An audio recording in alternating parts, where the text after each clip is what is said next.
நல்லதே நடக்கும், நல்லதே நடக்கும்.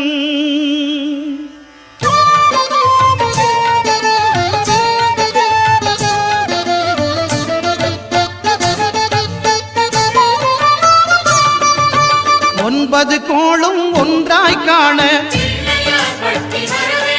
அங்கு கற்பகம் என்னும் கடவுளின் மெய்யில் ஒன்பது கோளும் ஒன்றாய் காண அங்கு கற்பகம் என்னும் கடவுளின் மெய்யில் சூரியன் முதலாய் 9 கிரகமும் பலவித குணங்களை கொண்டிருக்கும். எங்கள் கற்பக தருவில் அவை வரும்போது ஒன்றாய் சேர்ந்து பலனளிக்கும்.